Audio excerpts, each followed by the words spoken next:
He actually trained at his PhD under Dr. Stephen Sumarai in health policy, finished in 2008 or so. Yep. So he has actually I didn't realize when I invited him, he has an exceedingly impressive CV, actually. He holds millions of dollars in operating grants, including a foundation grant. Has lots of publications, including some influential ones around the topics we're going to talk about today, which is prescription drug policy. Over to you, Michael. Great. So thanks for the introduction, Brent. I appreciate that.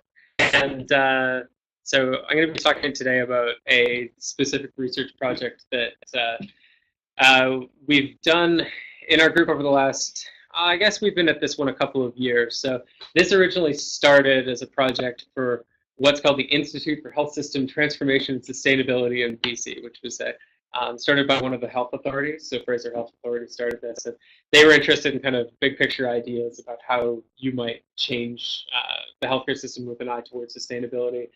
They funded this, and then we've continued it as part of that foundation scheme grant that Braden mentioned, because there was a lot of unanswered questions after our sort of funded first year, so we just kept going. I'll say that before I start, I am totally open to taking questions as I speak, so if anything's unclear or I'm confusing you, or you've got something burning, then please do just ask. And particularly when it comes down to describing methodology, because I have a tendency to glaze those things over, but in this project, I actually think the methodology is as sort of interesting as the results. So hoping that at least some of you haven't seen a regression discontinuity before, so it'll be something that I'll introduce you to today. So the genesis for this analysis came out of, so I work in British Columbia, and for those of you who know what drug coverage looks like in British Columbia, we have an income-based drug fund. And so what that means is that we do drug coverage on the basis, public drug coverage, on the basis of what income your household has. So if you have a higher household income, the deductible that you have to pay before public drug coverage kicks in is higher. And I'll show you the design of it on the next slide. What we saw was that there was a debate around the role of these plans in Canada over the last several years. So these two fairly well-respected institutions released reports with very different findings or very different suggestions. So the IRPP report, which I was part of, our income-based public drug benefit plans fit for an aging population, was a report looking at income-based plans and whether or not that should be a model for the removal of Canada. And ultimately, based on the evidence at the time we wrote it, we suggested that it probably wasn't a great model for various reasons, which we can talk more about. In contrast, a couple of analysts in CD Howe wrote a paper specifically talking about age or income-based programs with reference to Ontario. So this was a paper or a report where they discussed how Ontario should modify or might modify their drug coverage plan. And they actually, so this is Colin Busby and another author at CD Howe, suggested that an income-based model actually would be a good step for Ontario to consider in thinking about redesigning the drug plan. Income-based drug plans, or the idea of moving to them, has come up in other provinces as well. I was in Edmonton last week meeting with some of the folks at your Ministry of Health, and this topic came up as part of the discussion. The trouble with it is the data actually isn't that good. We don't have great data on what those deductibles do in terms of influencing drug use. What we do know, and that's that if you look at cost-related non-adherence in Canada, BC is a very dramatic outlier on the bad end of things. So people in British Columbia have more trouble affording their drugs than other provinces. What we didn't really know is that the public drug plan's fault, or is that just because it's frankly really expensive to live in British Columbia? A point to which we can talk about later if you'd like. So this is what the structure looks like in British Columbia. And the coverage that you get through what the government instituted is the program's called Fair PharmaCare. And this was put into place 2003, which replaced a system that looked more like Ontario's, where there was a senior drug benefit, or frankly Alberta's. And so if you were born before 1939, so if you were 65 or older at the time, they threw you a bit of a bone and gave you slightly better drug coverage than people who were born after 1939. And so you can see that for people below $14,000, they would pay no deductible, and then they would pay 25% of the cost of the drug up to 1.25% of household income. So if your household income was $10,000, you would pay $125 out of pocket, after which you would be 100% covered for drugs that were on the form. You then move from 14 to 30, a deductible of 0, co-payment of 25, up to a maximum of 1.25. And then over 30, you go from a deductible of 1% to 25% co-payment up to a maximum of 2% of your household income. So if your household income was $100,000, you'd pay $2,000 out of pocket before public drug coverage would kick in. The thing I need to point out when I'm talking about out of pocket, I'm also talking about private insurance. So if you have a private insurance plan and it pays for part of that $2,000, that does not matter. The public system counts that as part of your deductible. If you were born after 1940, your drug coverage was worse. Your deductibles were higher for a comparable income point. So the deductible from 0 to 30 was 0 with 30% payment up to 2% out-of-pocket maximum, 3% out-of-pocket maximum between 15 and 30 with a 2% deductible, and then a 3% deductible to a maximum of 4% if you were over 30,000. So is that structure clear to everybody? It's like the crux of the whole paper. So please understand this slide. Okay. Do you know from the public records whether somebody has private insurance or not? No, I don't. And it's one of the big limitations that we have here. But it's also, I think, one of the explanatory factors. This will come back here for sure. A lot of, so, but British Columbia is no different than any other province. About 60% of people-ish have private insurance or report having private insurance. In this population, who during our study period would have been retirees, it's probably more like 50%, maybe a bit lower. But it definitely is private. A lot of big, powerful unions in BC do have retirement coverage. Public coverage is the second group. Public coverage is first payer. So if you have a drug that is on formulary and you're over deductible, PharmaCare will pay for it first through private coverage. Yeah. So this is what drug expenditure looks like in BC from 2001 to 2014. You can't see any of the years, but the point of this chart is that it's flat. So this is inflation adjusted. But comparatively to other provinces, public drug coverage increased a lot more in other places than it did in BC over this time period. So this program, in terms of control of the public budget, was reasonably successful. If your metric is just straight up how much did we pay. But what we wanted to know was what's the effect of these deductibles? Because the deductibles were the new feature of this plan, and as I said before, I don't think the evidence on what they do is that great. We know a lot about co-payments, co-insurance. Like if you require people to pay, we know it reduces drug use. That's been shown in literally hundreds of studies from both the US and Canada and other countries. But deductibles specifically, the evidence base is not as good. So we use PharmaNet, which for those of you who don't know is the system in BC that collects information on every prescription filled in the province, both public and private. So if something's covered, it's in there. If something's not covered, it's in there. So we have full population data. We also included medical service plan billings, that's the physician billings, and then the hospital discharges from the discharge abstract database. So we were interested both in drug use as well as hospital and physician use. We used person years of data, so our unit of analysis is a person year. And we took person years from between 2003 to 2015. So we have a lot of population of about 4.5 million people, and we have millions of person years. Everyone who's registered for PharmaCare, which is about 70% of the population. And then we divided them into two groups for the first study. So they were born in 39 or earlier, or 40 to 51 after. I should actually say that the first one goes back to 1920 something, but you'll see that on the charts. And then, like I said, the analysis is personal.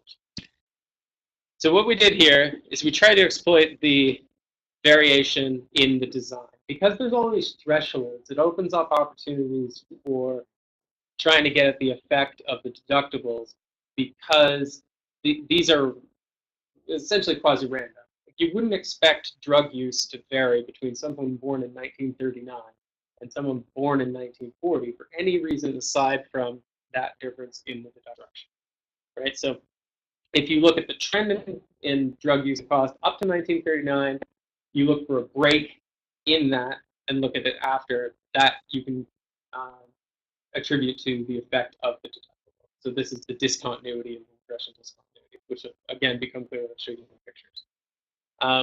For the first analysis, what we exploited was this difference in the years. So we exploited the idea that someone goes over this age threshold, and we took those two income groups from 14,000 to 30, and then from 15 to 30 on the right. So that's the entire population, and then you'll see that there's a deductible of 0 on the left and a deductible of 2 on the right. So we have a very sharp cutoff in who's exposed to the deductible and who's not exposed at that exact year. In terms of the population, like I said, we were restricted from 28 to 51. When you restrict to those household income numbers, it cuts out a fair number of people. They had to be in the same plan code for the entire year, so we didn't want anybody into the social assistance plan or something like that that would change their drug use. They had to have no claim, so then they had to, they couldn't change incomes, which is the plan code, and then they couldn't change to another PharmaCare plan. We have special plans for people with cystic fibrosis. We have a residential care plan, palliative care plan. We didn't want any of those to get into this analysis. And then we limited it to the oldest person in the household, because if you had the better coverage, you could qualify for it if your spouse was born before 1939. And so we just limited it to the oldest person in the household, because they were always the determining factor in who got what coverage.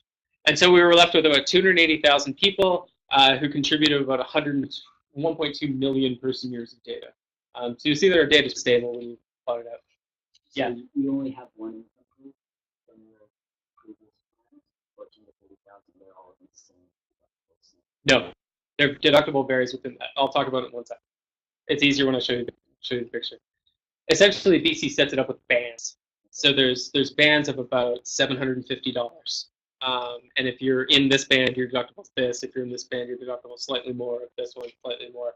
And it's generally that 0% before 39, that 2% after, but it's within the band. And you'll see the bands in the figures, because we only were given the bands. We weren't given the incomes for privacy reasons. They wouldn't release the exact incomes to us.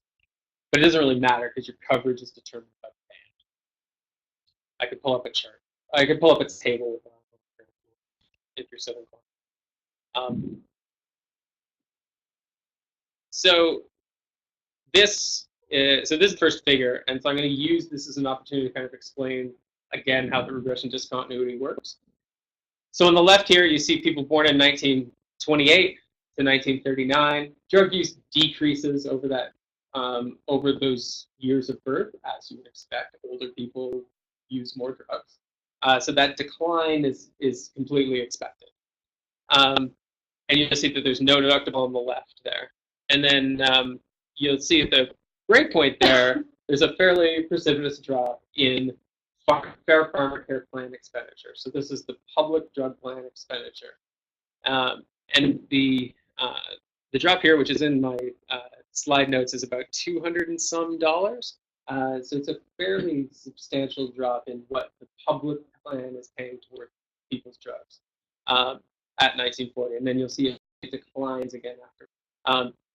But like I said before, you wouldn't expect a sharp break at that point on an otherwise smooth curve for any reason aside from that difference in the deductibles that people pay. So you change people's deductibles, you pay out less from your public drug plan. That's not a surprising finding. So what we were interested in, what happens when you actually go to look at total drug use? So that $200 is now being paid by the patient at the deductible, or that actually represents fewer drugs being used. Right. So it doesn't actually change overall drug expenditures, which is this chart here, which was actually quite a surprise to us. So we thought starting this that you reduce public drug coverage by a couple of $100, you're going to see a decline in total drug use, which is actually not what we observe here in this chart. What you observe in this chart is a basically smooth line through threshold. So people are making this up with either private insurance or with out-of-pocket payments. It doesn't really matter what outcome variable you use here. So this shows expenditure. If you look at total prescriptions, there's again no change over this curve. If you look at number of unique drugs, like based on ATC5 or ATC7, If you don't know what those are, just ignore me for a second. So there's people using the same number of unique drugs. So there's any different measures of drug use that we put in smooth line across the threshold. So at least in this population, older adults, remember, which I'll come back to later, it's a smooth line across the threshold. And then at the same time, we don't see any change in average physician visits over that threshold, or any change in hospital visits over that threshold. So our takeaway from this, if you're interested, this is the paper that we published. We published this in CMJ earlier this year.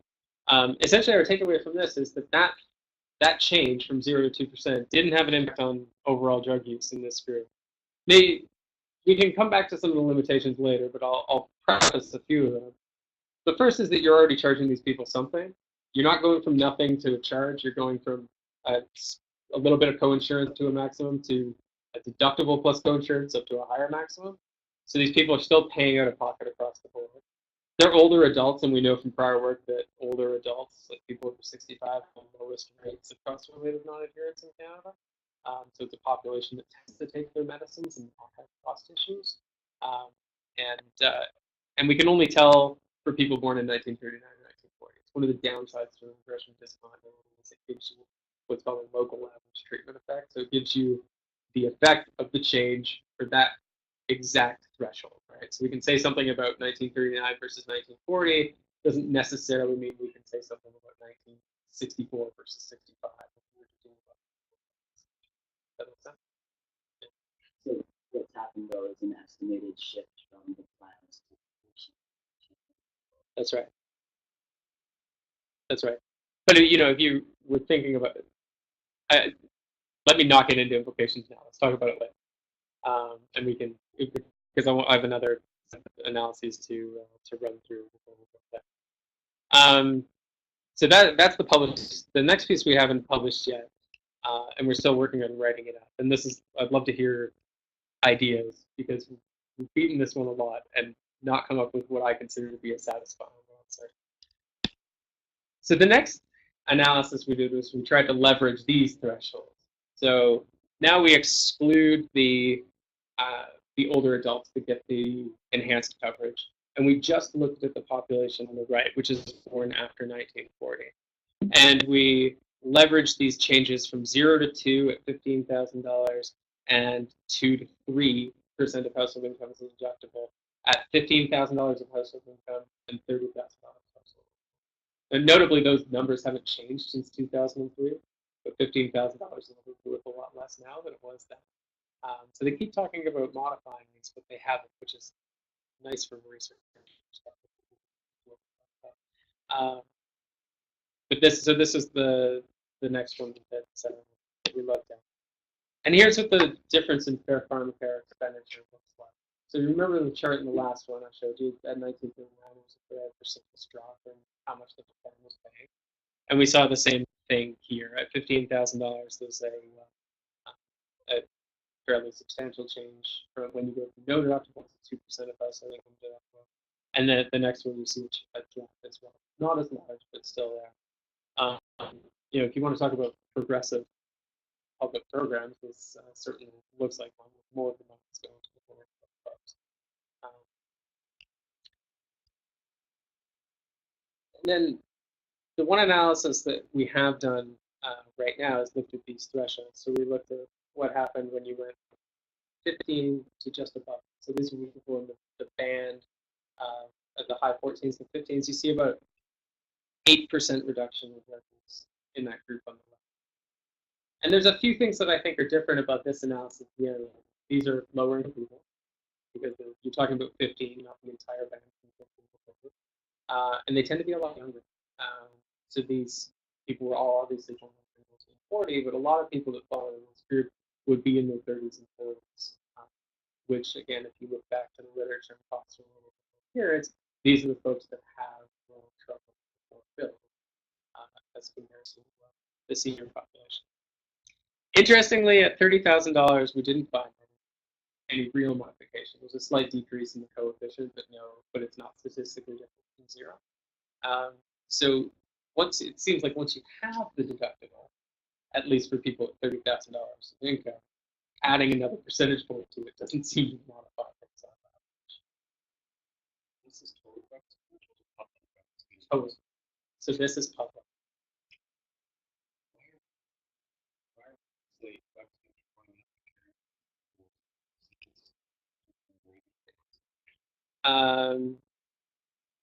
You mean, oh, why at higher household income, why are they increasing like this? Yeah.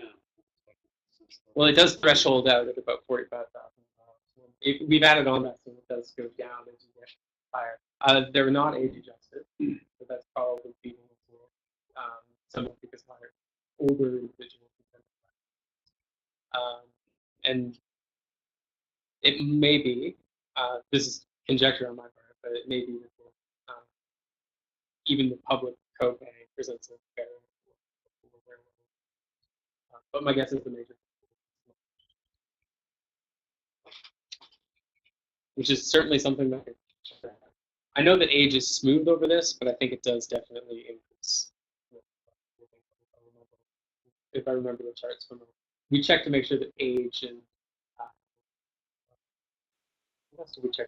Oh, and sex. So we made sure age and sex were smooth over this threshold because you worry in the regression discontinuity that changes in other variables at the threshold if we explain any effects that you're seeing.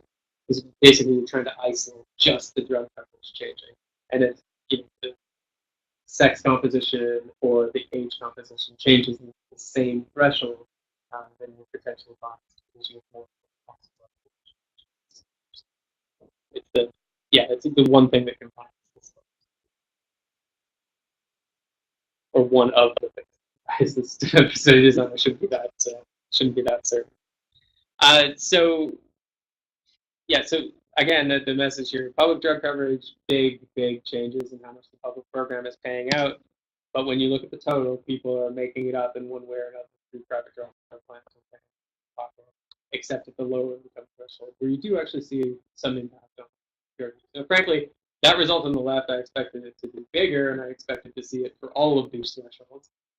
But we didn't. We saw it for one, and it happened to be not nearly as precipitous as we would have expected going forward. So what we tried to do with this result to try and figure out what was going on, trying to determine where this was coming from, we tried to say, okay, well, we've got a 7% decrease. Where was it from? Who was doing this? Was it different by sex? Was it different by age? These sorts of things. And so we did a lot of sub-analysis to try and parse this out. So what we did is stratified our data into different groups and ran the regression discontinuity within groups. The results persist very consistently across age, so below or above 65 does not change things a whole lot. Household size, so whether there's children in the house versus no children, does not make a big difference in what estimate you get of that decline. Sex is kind of an interesting one. It's consistent. There's both an effect for males and females, but the effect for males is large.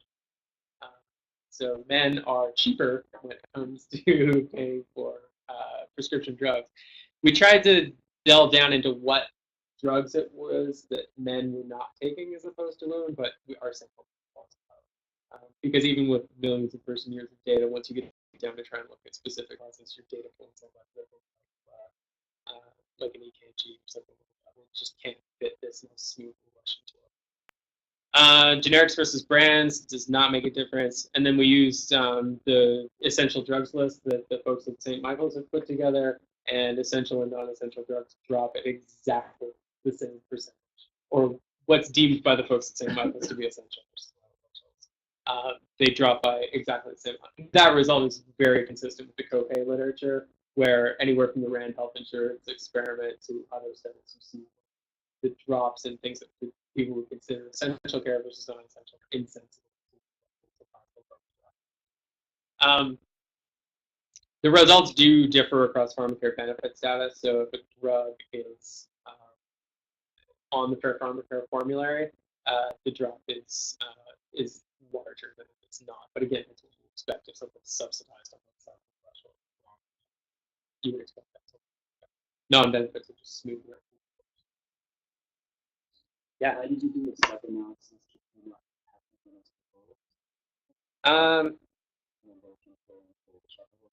So you'd have to add, you would have to add the things in as COVID and then as interactions. And you'd have to, we ran stuff, we ran this both at the individual level and also aggregated just in the means of the points. We get essentially the same answers. So we've done both. We could just add them as variables in the individual level. So this is a good idea. We have not done. It'd be a huge model. But we have a huge data set, so that's okay. Yeah, and we'd have to run it in a hierarchical version because we need to control for the fact that people contribute multiple person years of data. Yeah, because they can contribute up to 14 or 15 years of data. But assuming we could get that to converge, then it's a good idea. My analyst is going to rather hate. I'm not sure which one. She does love technical challenges, so she might listen.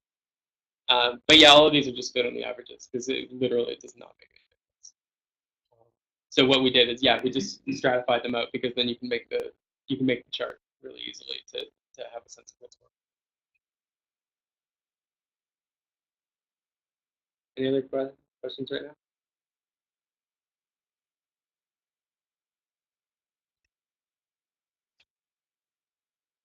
Based on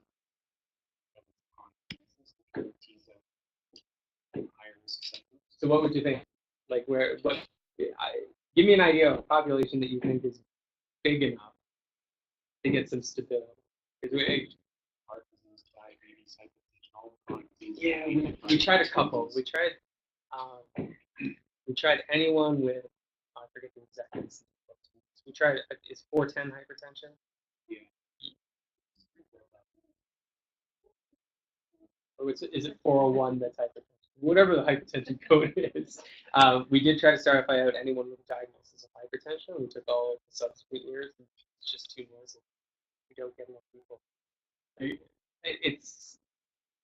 I was always a bit confused as to why nobody had ever kind of leveraged these thresholds before, and now it took 15 years to get stable. Because if we run it even on a 5-year time, it doesn't work with the data points for 2 months. Especially since you have so many other especially the more people with these $50,000, $60,000 drugs. You either have to deal for them in your modeling tactic, or either would be possible. But yeah, we tried heart disease and didn't see a lot. We tried to cut out people more than one chronic condition, got more or less the same results. Obviously higher levels, again, 7%.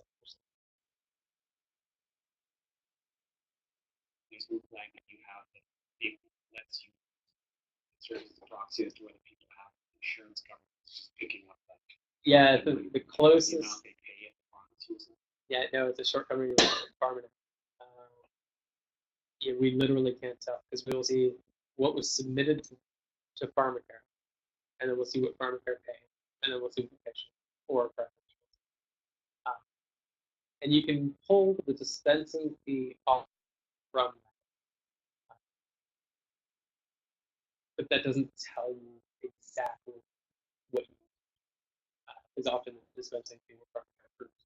They'll say we pay 10 bucks, but you don't actually know what the patient is charged. Because it's just it's hard to differentiate these things. The closest thing we have is there's a flag in the medical services plan file where you can tell whether somebody's employer paid for their medical services plan premiums, and so you can tell whether someone's employer paid for premiums. But that doesn't. It's not an exact match for direct coverage. Some people have used this as a proxy because that only comes out of about 45% of people, and 60% for private. Yeah, there's a lot of employers that like UBC. I think it's very non-specific. It's specific or sensitive. You get a lot of false negatives. But there's no other. They're talking about changing format to incorporate the private amounts. It's one of the things I would love to know how much of that gap is being billed by insurance versus people actually, because those things would happen. Well, I don't know how different the implications would be. If people are filling the gap, we would care. Whether it's from their pocket or whether it's from their insurance plan. We might if we think they're doing other dodgy things to fill that gap. Like if they're not paying for other healthcare things, or they're full, in which case it would. So some other work we've just finished on cost rating. We ran a survey, CCHS, and we asked some of those questions. No, there's hundreds of thousands.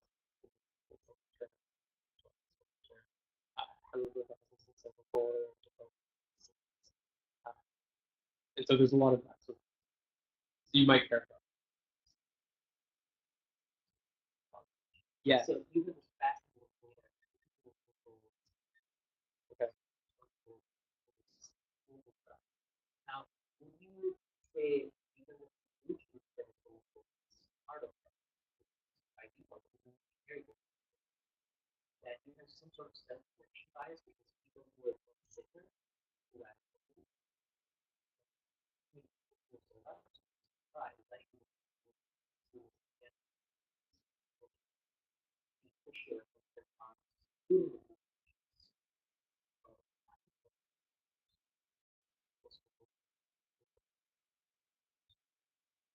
So the argument here would be that because I'm only, well, yeah, essentially it comes down to the same issue I was talking about earlier, the local average treatment. All I can tell you about is the diff that this policy made for people in 1939, 1940, and I suppose I should now qualify that, given your point, who are still alive at the time. So, right? Because people do, and we do have people pass away in reasonably high numbers, as you would expect. If somebody died during a person was excluded from the data, but oh no, actually no, we didn't exclude deaths because you wouldn't expect deaths to vary in the trend. There was certainly no cutoff of deaths that was smooth over the threshold. But yeah, you're right. So it might impact younger populations like the one you're describing with more congenital diseases, things like that, differently. Absolutely. No, the only thing you can do is say what you can say about the threshold itself, and it's the weakness of the design. That's what I'm saying. Like it's a beautiful study. It's just yeah, it's the peril of the observational study person, right? Like you can do an interrupted time series is kind of the same kind of design for those of you who know it, but there you can only tell what happens at the point at which the policy is introduced. You can't tell me what would happen if you 5 years later. Same with an RD. It's you inherit, and so you do what you can with that.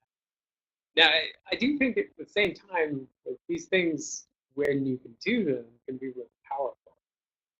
Because you would never be able to power a randomized trial to this. Like, you can't get millions of people in this trial unless you pull off something really amazing where you convince a government to do something kind of neat. I've been trying to convince the BC government to let me do a policy trial within PharmaCare for how many years have I been on faculty now? And I've been trying to convince them for years. It just doesn't happen. But there's some very specific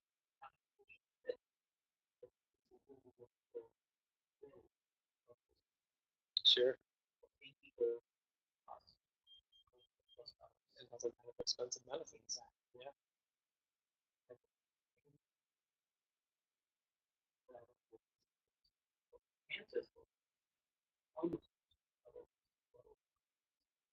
Sure.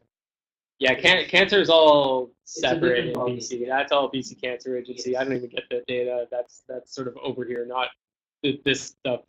This would only apply to the outpatient drugs that you would use to control the symptoms of the drugs that you're getting from BC Cancer Agency, not the cancer medications themselves, particularly the inpatient stuff is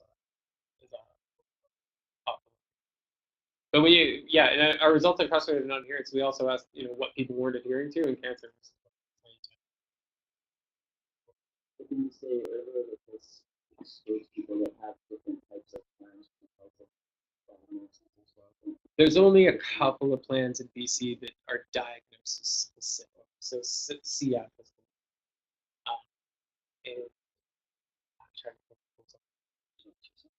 Cancer is not a specific fair farm. The drugs are all handled by this. It's quite a distinct. The other plans that we excluded would be social assistance, which is no payments. Oh no, there is another disease-specific one. Serious mental illness has its own fund. So Plan G is for people who community mental health services has identified as having serious mental illness like schizophrenia or bipolar disorder, and they will get full coverage for drugs that will cover for a list of psychiatric medicines. And then the other ones are palliative care.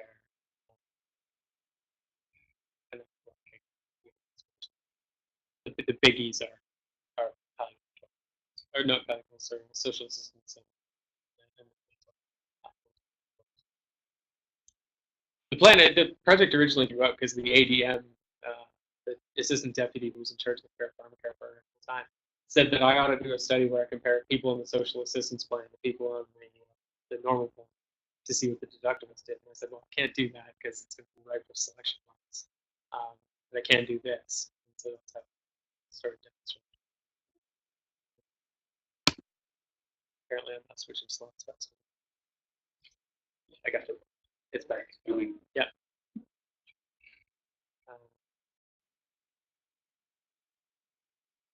So yeah, we're still trying to figure out what to do with this. Whether we just report it as the finding that it is and not try to subgroup it too much. One of our researchers might write out the sex something which is not a result, but there's not a lot of literature out there on how deductibles affect men versus women. But there's also a lot of interest in deductibles right now because of the move to high deductible health plans in the US. So we may write that one up separately. This issue of essential versus non-essential drugs, I think, again, confirms this idea of copays or deductibles or to reduce use. We're not very good at people are not good at differentiating what they often think of as essential or non-essential. They usually, my guess is they follow around the doctor. We also know from some qualitative work that people make all sorts of individual decisions about what they do based on the relative importance that they ascribe to various drugs versus the degree to which it has an effect. So they're constantly making decisions. We actually did a longitudinal component to that qualitative study about people's calculations about what they adhere to and not change from it. So it's not sort of consistent.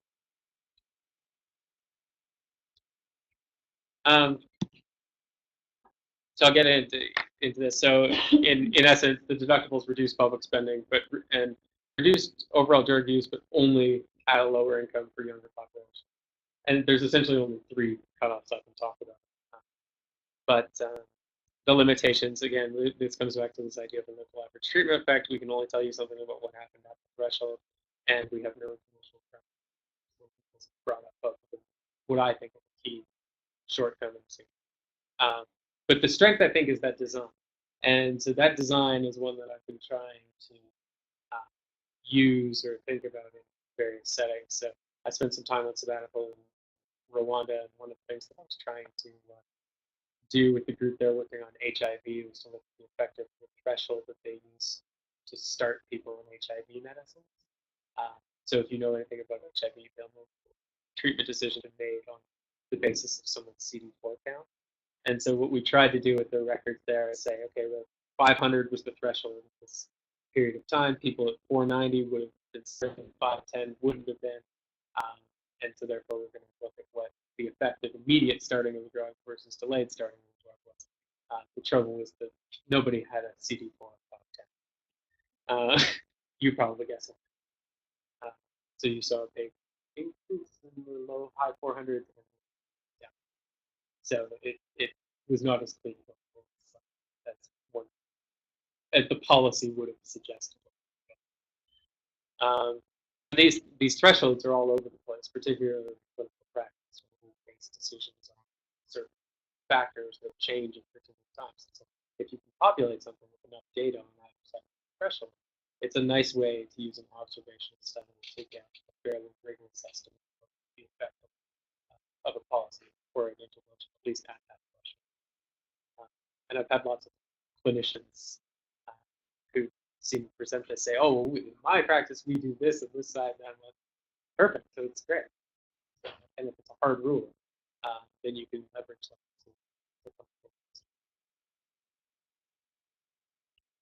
So the discussion with BC based on those results was kind of interesting. They said, what do we do?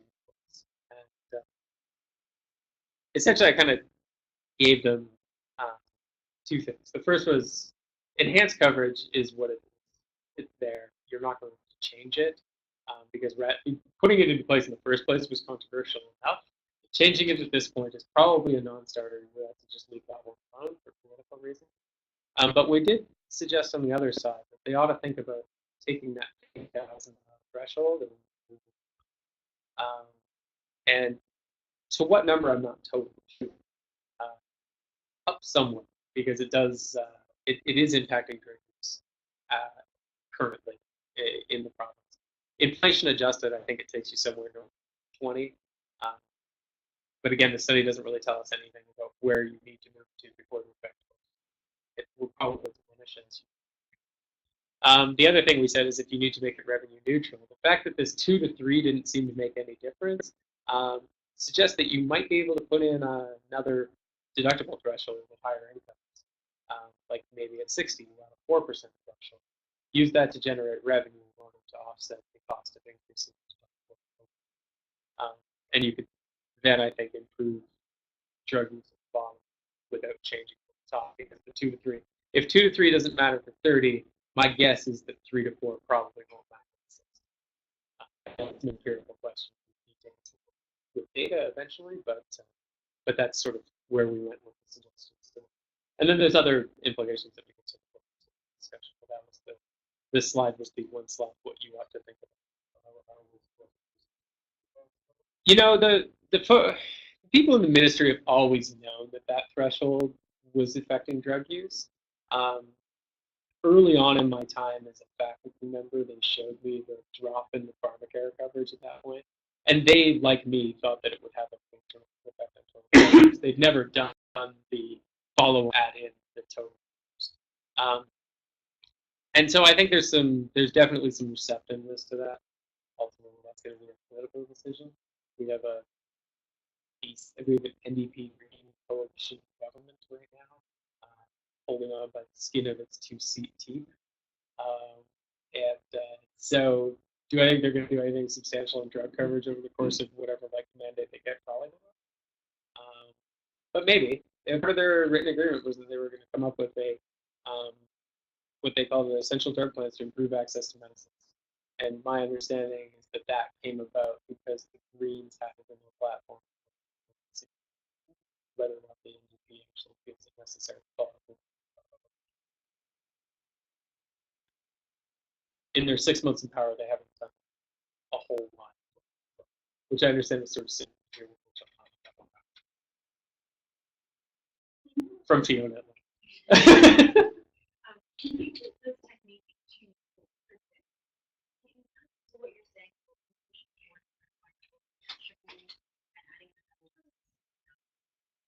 Can you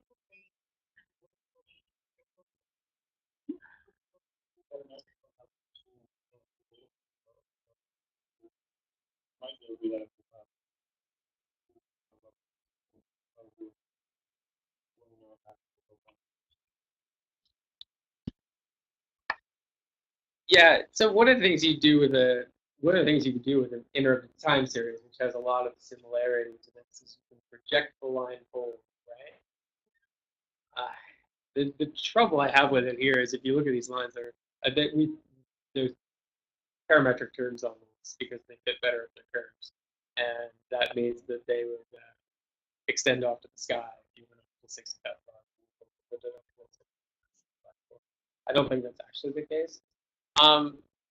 So you could predict that line out and say that that's your counterfactual world. The further you get from the actual break, the less than you could do. It's not something I think. I have two questions. Yeah. Have you done the same analysis for the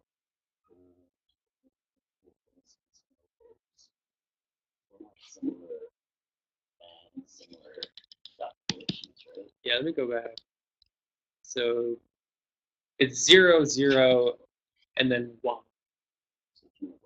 It only do the 1, and it's at 30,000. So to be honest, we've not done it because the difference wasn't that substantial. And if you look at the maximums, it's a maximum of 1.25 versus a maximum of 2. It's literally 0.75% in terms of total double, like before you get full coverage. So we haven't done it. We could. It wouldn't be hard. No, we have to set up a report. No, It just might be interesting if it supports anything low, kind of perspective. right. $30,000. That's right. Yeah, it's not big. But even these changes on the right aren't that big. The difference of moving from max 2 to max 3, I think, is only 100. And that decreases your about 7%. At that income level, it does seem to. I'm going to write that down. The other thought I was having was if you go back to the curves, I mean, they've already this stuff, but you have lower income within that having less total incomes, which is contrary to what we would expect. And you thought maybe that was from. You mean like here?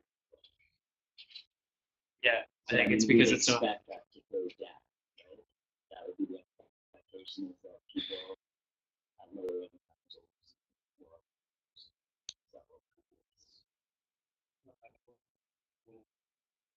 But on the basis of what type of band? Like, these are very fine bands, right? But more than across the whole income, right? It's all this is right. all going up. So this is saying that the higher income you have, the more expenditure you have. Oh, it definitely tails off. Like this only Yes, goes up to yeah. 60,000. After 60, it starts to. Yeah. And the reason we cut it at 60 was because fitting that curve didn't seem necessary when it was so far out from the threshold. So that was the design decision. Like, frankly, we could have cut it 50 and it wouldn't make any difference in the results. But 60 is what we chose before we started doing the analysis, and so decided to stick with it.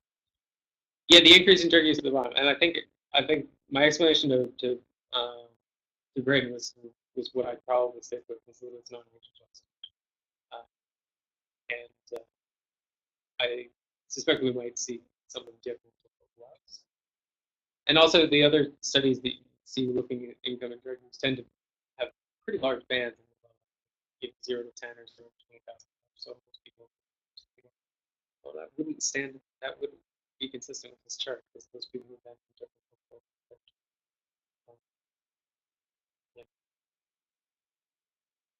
Yeah, I can't tell you any more beyond that. No, I mean you'd solve that if you did the larger analysis. Yeah, if you wanted to if you did a larger analysis and put age in, it's a very. But in a regression, just like there's no need to control for age as long as it's smooth, which it is. As long as the age distribution doesn't change over the threshold, then it's not going to bias.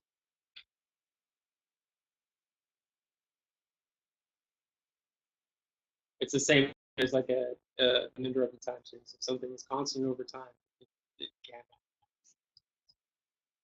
So things that are time invariant, and here it makes a threshold invariant, I guess, but it won't, because it needs to change the or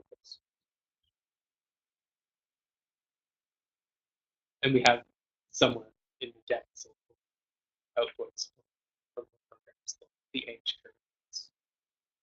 I think it is similar in shape, actually. Some of these things might change. Some of the other variables might change. Such as we did household size, doesn't change it. Because household size is important as the deductible is a household deductible. It's not just a. But these are for individual totals. They're not household. They're individuals because we only looked at people. Oh no, not in this analysis. In this analysis, anyway, because this one's based on the other analysis where we looked at here. That's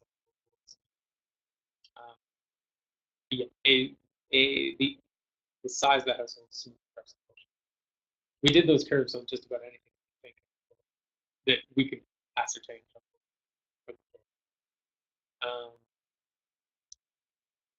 Trying to think if I can pull. I probably can't pull the chart. All right. No. I was going to pull up another piece that we've done. So another sub-analysis we did in this, and I didn't include here, is we tried to leverage the fact that some people would start a drug that's very expensive and below their household deductible in one shot.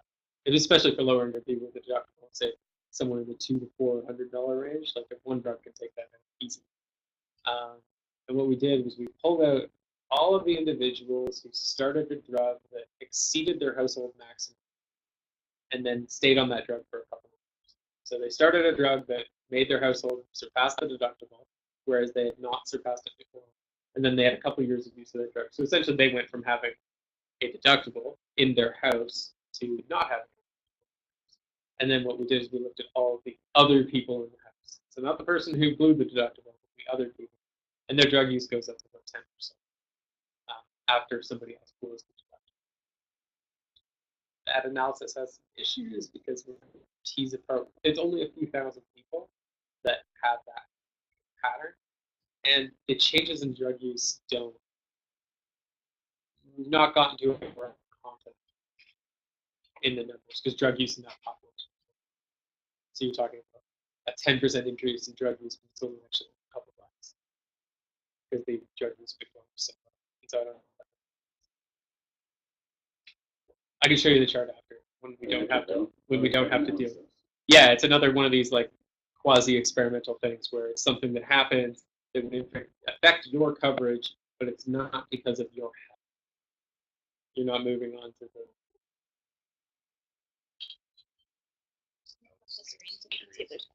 Oh yeah, sure. Your lowest income bracket there, $75,000. And there's talking about people who make $5,000 to $6,000 a year. How many people in that group are not on a social insurance plan? I know you excluded people that were not on a social insurance plan. There's a few thousand end in each band for sure. Yep.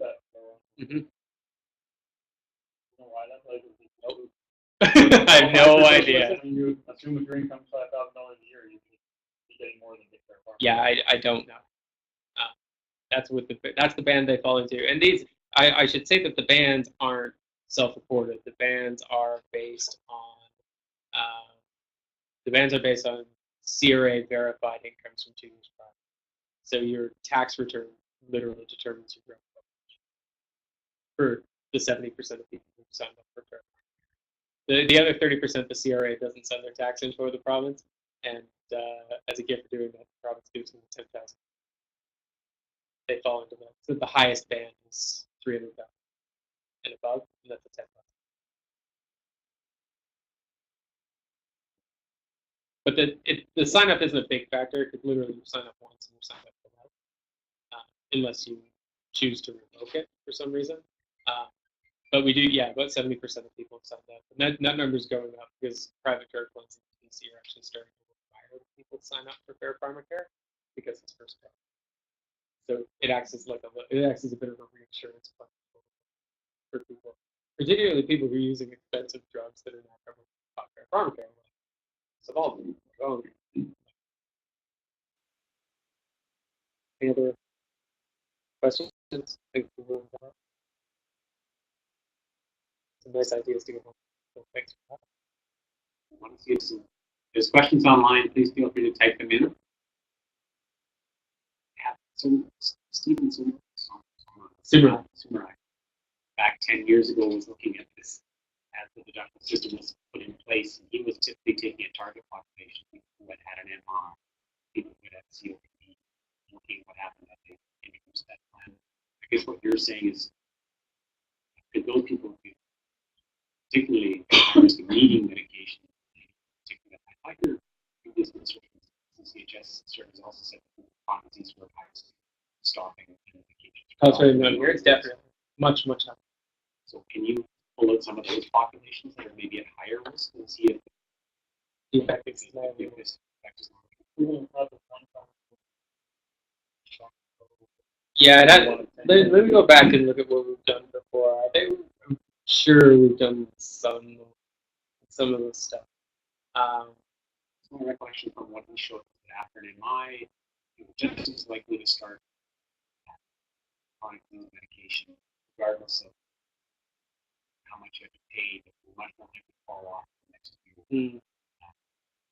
So we can pick up some of those things. I guess the other thing is that some of this research that some of the stuff you pulled out of previous CCHS is that percentage of private insurance at those low incomes is only about 25%. So maybe that's why you're seeing that effect of 15% is proper private insurance. Yeah, there's a higher. Yeah, that's a perfect thing. There's not the same thing. There's no backup. No backup. Yeah, how could we do that? I could show you the result. I could pull the results here out of the CCHS from last year because we have a question on sure. My guess is it's smooth and increasing over income. That's a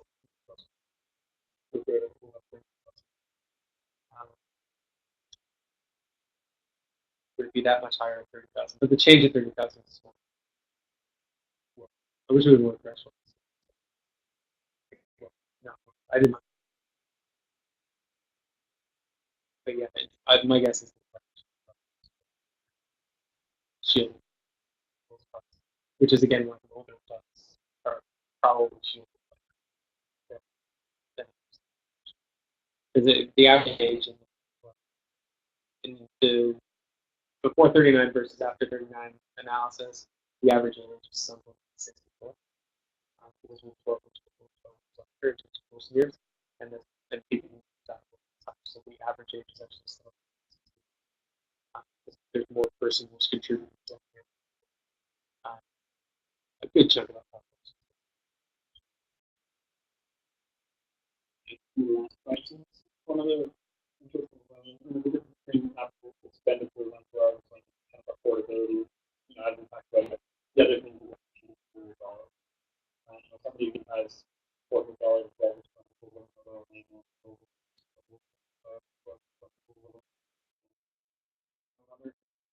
How nice of you to be so PC specific. I understand.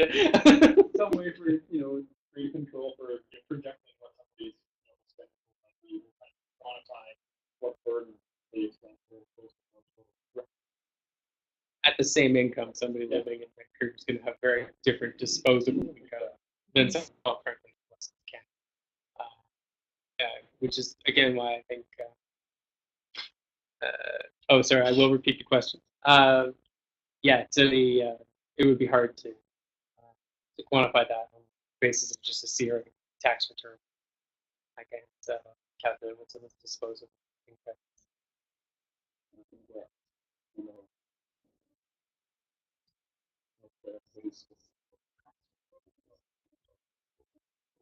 Right. So the question was on cost-specific, city-specific cost of living. The problem is here I don't actually have data on those people. I just know that. No. And so I don't have postal codes. There's limits to what one can request, and the fact that I had income as one of the variables meant that I'd probably get red flagged on just about everything else, because that is the super sensitive, do not touch third rail of the data access regime. So I got the income bands because I could justify needing them. So, but beyond that, would have been very hard for me to justify anything specific in terms of geography. You look at some of these curves for position.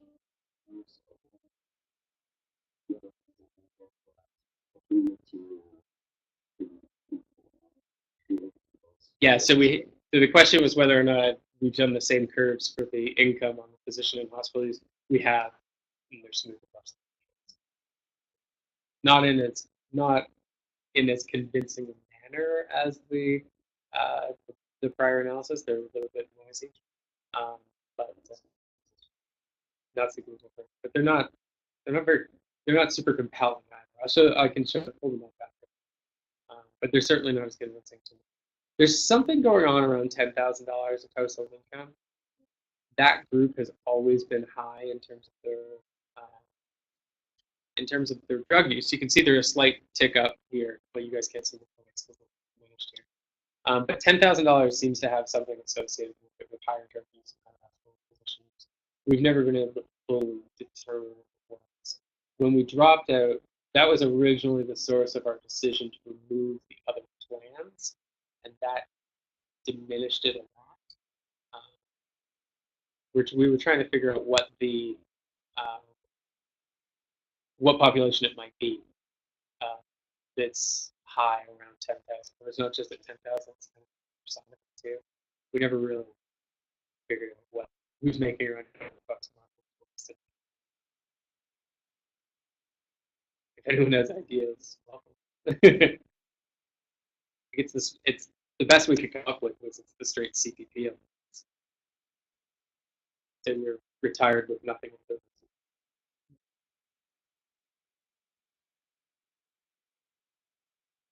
So, which is bad because that means you're a specific percent of the population that might buy things, which is one of the things we're not happy with. Not to the point where I'm going to show it to you in the presentation. I might show it to you.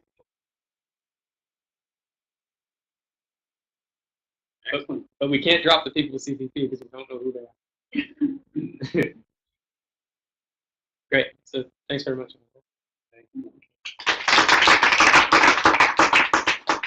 Thank you, people online. Thank you, everybody online.